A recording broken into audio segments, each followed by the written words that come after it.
Welcome to my channel adventure with Subir. আজ আমি আপনাদের সাথে শেয়ার করতে যাচ্ছি পালং পনির রেসিপি। আজকের রেসিপির মূল উপকরণ হচ্ছে পালং শাক এবং পনির। আমি নিয়েছি 500 গ্রাম পালং শাক এবং 300 গ্রাম পনির। প্রথমেই আমি একটি পাত্রে ফ্রিজ থেকে নিয়ে নিলাম কিছু ঠান্ডা জল। তারপর পালং শাকগুলো 2 মিনিট আমি সেদ্ধ করে নিলাম। সেদ্ধ করে সেই ঠান্ডা জলে রেখে দিলাম। পালং শাকটা একটু ঠান্ডা হয়ে গেলে তারপর আমি এটাকে গ্রাইন্ড করে নেব। এবারে পালং পনির রেসিপি দেখার জন্য আপনারা পুরো ভিডিওটা কষ্ট করে দেখুন। প্রথমেই যে উপকরণগুলো লাগবে সেটি আমি দেখাচ্ছি। আমরা ফোড়ন দেব প্রথমে এই যে একটি শুকনা লঙ্কা, একটি তেজপাতা, আস্ত জিরে রয়েছে, আর এছাড়া রয়েছে হলুদ গুঁড়ো, জিরার গুঁড়ো, এটা কাশ্মীরি লঙ্কা আর পরিমাণ মতো লবণ বা নুন। তারপরে যে মেইন উপকরণ সেটা হচ্ছে এখানে পালং, যেটাকে সেদ্ধ করে 2 মিনিট ঠান্ডা জলে রাখা হয়েছে। তারপরে হচ্ছে এই হচ্ছে পনির, এই পনির দিয়ে পালং পনির করা হবে। তারপর রয়েছে এখানে পেঁয়াজ কুচি, রসুন কুচি, সঙ্গে দেব আমরা আদা কুচি, আর এখানে আছে টমেটো, এটা পেস্ট করে মিক্স করা হবে। এবারে প্রথমে আমি পালংয়ের যে পেস্ট সেটা বানাবো। তো এখানে 500 গ্রাম পালং ঠান্ডা জলে যেটা সেদ্ধ করে রাখা হয়েছিল সেটা দেওয়া হয়েছে। এবারে আমি তার মধ্যে দিয়ে দিচ্ছি 3টি কাঁচা লঙ্কা, আর সঙ্গে দেব আমি লেবুর রস। এই লেবুর রসটা খুব ইম্পর্ট্যান্ট এখানে। এই লেবুর রসটা দিলে আপনার যে কালারটা, সেই কালারটা কিন্তু খুব সুন্দর থাকবে, সবুজ আভা থাকবে, হলদে হলদে হয়ে যাবে না। এই জন্য এটা ভেরি ইম্পর্ট্যান্ট, কিছুটা লেবুর রস দিয়ে দেবেন। এবারে গ্রাইন্ড করব।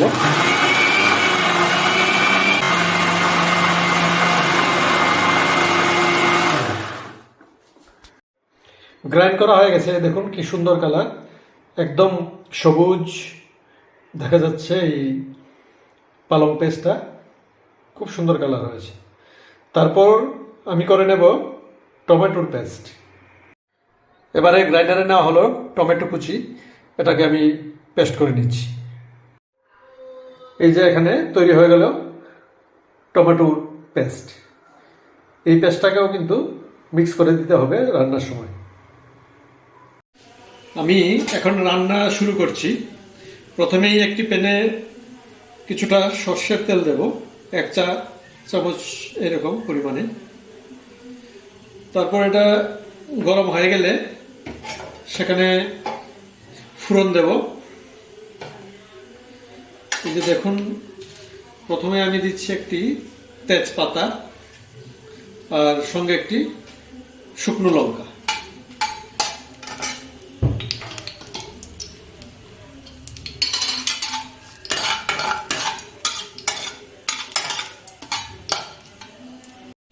শুকনো লঙ্কাটা একটু কালচে হয়ে আসলে সেখানে আমি দিয়ে দেব একটু জিরে, এই পরিমাণ জিরে দিয়ে দেব।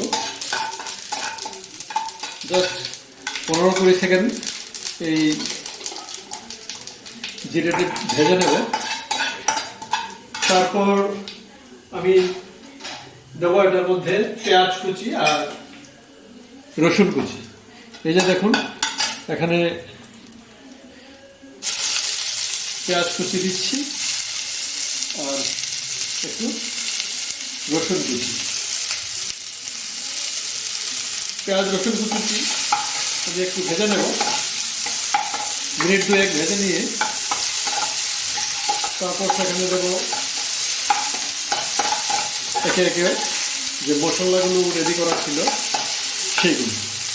পেঁয়াজ কুচি এবং রসুন কুচিগুলো একটু লালচে হয়ে আসলেই আমি দিয়ে দেবো এখানে একে একে যে মশলাগুলো তৈরি করা ছিল।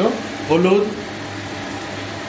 এখানে কাশ্মীরি লঙ্কা, জিরে, ধনিয়ার গুঁড়ো, একটু আদা এবং লবণ, সবগুলো মিক্স করে দেবো।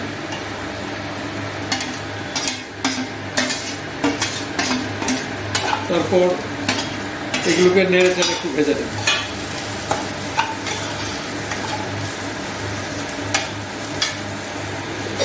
জল ছিটিয়ে দেব, তাহলে এগুলো লেগে যাবে না।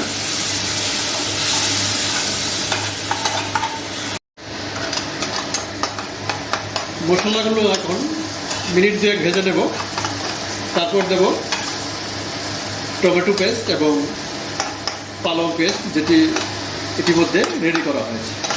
দুয়েক হয়ে গেল, মশলাগুলো মোটামুটি ভাজা হয়ে গেছে, এই যে দেখুন। এবার আমি এটাতে দেব টমেটোর পেস্ট। টমেটো পেস্টটা কিছুক্ষণ ভেজে নিয়ে তারপর দেব আমি পালং পেস্ট।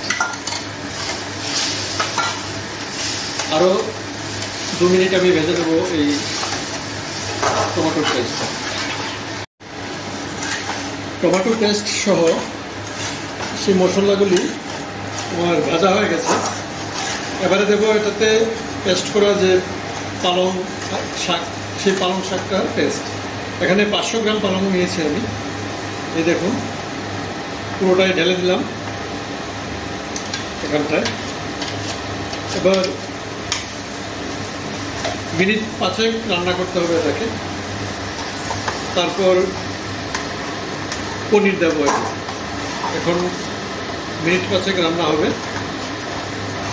এই পালং পেস্ট।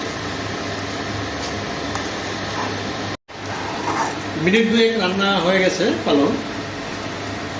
এখন আমি সামান্য পরিমাণ 1/2 চা চামচ চিনি দিচ্ছি। এটা অপশনাল, আপনি দিতেও পারেন নাও দিতে পারেন, তবে অল্প পরিমাণ চিনি দিলে এই পালং পনিরের টেস্টটা কিন্তু খুব দারুণ। সেজন্য একটু 1/2 চা চামচ চিনি দিয়ে দেব। 5 মিনিট হয়ে গেল, পালং রান্না হয়ে গেছে। এই যে দেখুন এরকম একটা কালার এসছে, বেশ সুন্দর কালার। এবারে আমি দিয়ে দেবো তার মধ্যে পনির, টুকরো করা যে পনির রয়েছে এই পনিরগুলো। বাস, পনিরের পিসগুলো এখন দিয়ে দিলাম।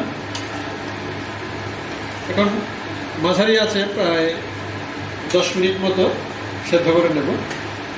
পনিরগুলো হালকা নরম হয়ে যাবে, তারপর তৈরি হয়ে যাবে পালং পনির। এবং সবশেষে নামানোর আগে ইচ্ছে করলে একটু ঘি দেওয়া যায়, এটা অপশনাল, আমি দেব না ঘি।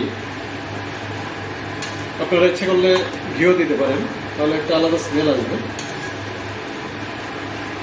এই ধরুন মিনিট 10 পর সম্পূর্ণভাবে তৈরি হয়ে যাবে পালং পনির। আমাদের পালং পনির তৈরি হয়ে গেছে। আমি ডাইনিং স্পেসে নিয়ে আসলাম কিচেন থেকে। এই যে দেখুন, এই হচ্ছে আজকের রেসিপি পালং পনির। আমরা আজকে লাঞ্চ করব এই পালং পনির দিয়ে।